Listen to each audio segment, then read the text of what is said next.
This is Roger Simon for Pajamas Media, and I'm here with an actual member of our editorial advisory board, Michael Barone, who is also a million other things, including a senior writer for U.S. News and World Report, where we are at the moment. And today he is going to interview an unknown figure named George Bush.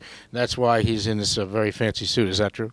Well, I always like to wear suits when I come to the office, but yeah. But that interview is scheduled to take place this afternoon. This interview is being conducted on the brink of the '06 election. How do you see the election turning out at this point?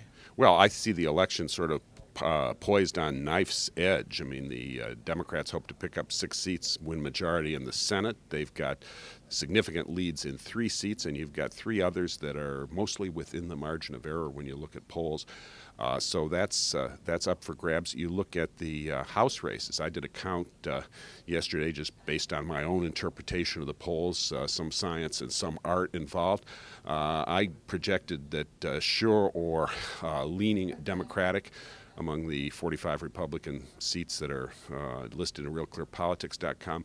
I estimated that the Democrats would pick up 16 seats. They need 15 for a majority, so that would give them if that turned out that way, 219 to 216 majority.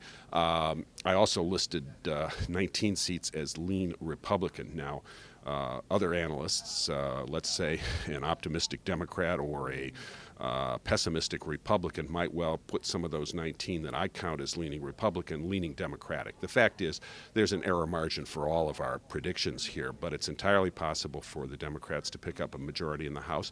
It's also possible that they could fall short. One of the interesting things about you, Michael, is you were one of the first mainstream media figures to actually start blogging. Why did you do that? Well, I was encouraged by my editors at U.S. News to blog going back to 2002 when we put up web pieces, and then we initiated Barone blog in 2005 as a fairly regular feature.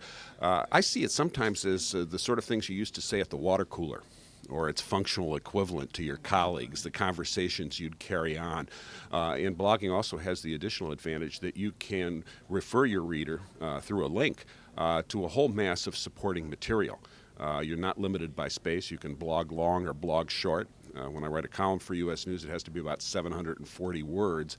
I can write longer than that or shorter than that, and I can link the reader directly to my evidence, whether it's statistics, whether it's other interviews, press conference transcript, newspaper articles, or other information. You were mentioning to me earlier today that your interview with President Bush this afternoon, you'll be doing it on audio and then putting it up on the U.S. News site effectively as a podcast. Is that correct? Well, I was told by the White House people that this was on the record and that tape recorders were welcome, so I don't see any reason why we can't simply put all of the audio there. I mean, the old days you would have somebody transcribe it, sit and listen to the tape and try to type out the words. Now we can put it right out on the web, and the blog readers can listen for themselves. You're someone who's had a lifetime of experience in media. Where are we going with this kind of mainstream media, blog, new media, old media mix? Well, I think sometimes I want to start off by saying Gutenberg is dead. I think we're going to a much richer mix that will allow people to sample opinion, fact, events in much greater depth and with different texture, and get an impression of that.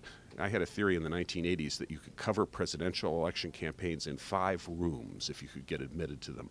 The 2 rooms where the candidates' campaign staff had their morning meeting. This was in Boston and in Arlington, Virginia, in that case, Dukakis and Bush campaigns, and in the 3 rooms on the west side of Manhattan where the ABC, NBC, and CBS producers determined what went on their 6:30 newscast. And I even asked Susan Estrich and Lee Atwater, the campaign managers for the 2 candidates, could I come to their morning meetings and record that? And they both said they'd consider it, but of course they never said yes. Now we don't just have 3 gatekeepers. You could not cover the last presidential campaign from 100 rooms. You would have had to be with blogger Scott Johnson in Burnsville or Eagan, Minnesota in the morning after Dan Rather's 60 Minutes 2 broadcast to see him post a note at 6:30 a.m. And that turned out to be the 61st minute, and that turned out to be a very important event in campaign 2004. So it's not just 3 staff meetings on the Upper West Side of New York. It's a process where all kinds of people can play a significant role. Thanks a lot, Michael. I mean, we're hoping to play a significant role at Pajamas Media, and we know you'll be playing a significant role at U.S. News and on election night on Fox News Channel.